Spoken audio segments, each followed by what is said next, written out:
For more, we can speak to Sébastien Maillard, a special advisor to the Jacques Delors Institute, an independent think tank. Hello to you, Sébastien. A big week for Ukraine. How did it go for Kyiv? Well, not very well, as your reporter mentioned. I think at least third time in a row when we have a European Council, they don't manage to take the 27 leaders don't manage to take conclusions all together. They have to do it separately, the 26, and isolate Hungary. And on the case of the membership of Ukraine to the EU, it's true that there's a lasting veto against this opening, and they don't see any way to remove it. And we know that even if Hungary will one day remove this veto, all the way long, when you do negotiations for accession, you have to open and close chapters, 33 chapters, unanimously. So there will be always room for another Hungarian veto. That's why it's difficult for Ukraine which cannot enter the NATO, to hope it will join the EU soon. And the Institut Jacques Delors, we advocate for a pre-accession status that would perhaps be a sort of compromise, a way to at least allow more accession, parts of accession to Ukraine in the EU, while waiting a bit for the full membership to have a better political circumstances, because you need unanimity, and Viktor Orban knows that, and he has played that all the way long. Yeah, and I think the fact that sanctions have been renewed for 6 months, that was, the clear minimum the summit could deliver. That's not big news. It happens every 6 months.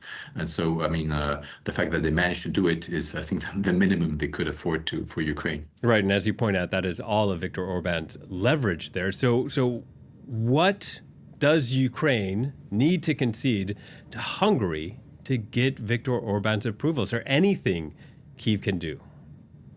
I don't think there is much it can do. For a long time, Hungary was advocating that its minorities in Ukraine were not treated well, and the Hungarian minorities in Ukraine were saying we're fine, and that's not an issue. I think it's actually how Donald Trump sees it.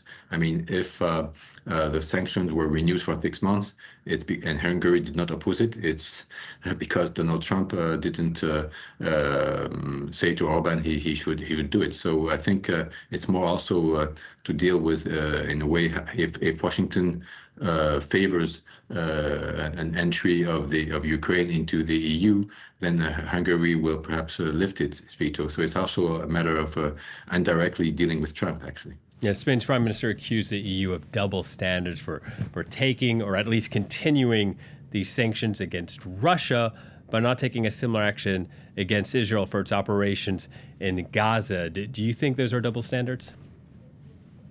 Well, one may rightly claim so, because it's true there has been breaches.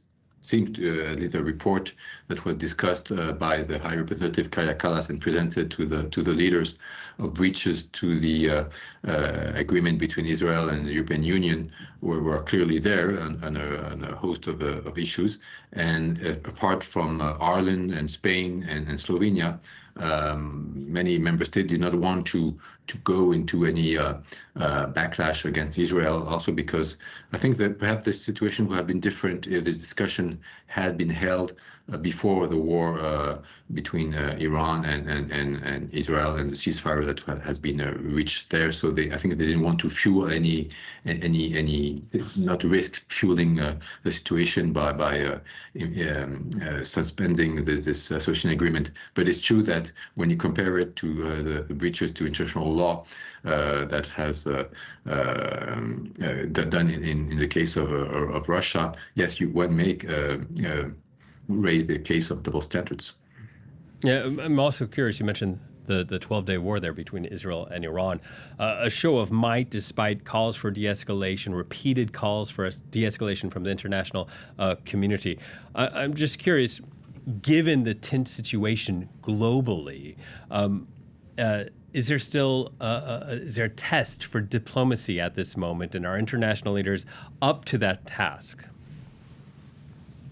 Well, there is perhaps room for diplomacy if we see that I think Donald Trump called President Macron during the summit to see how perhaps Iran could engage, how to engage with Iran, to take some of his advice.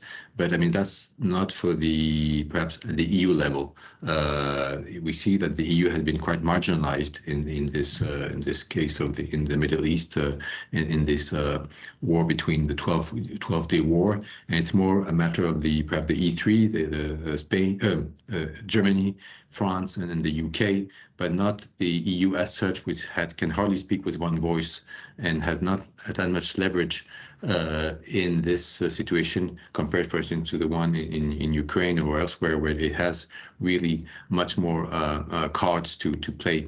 But I think the main topic of this summit wasn't so much on the Middle East, more than on the trade war with Donald Trump, who was a bit of the elephant in the room.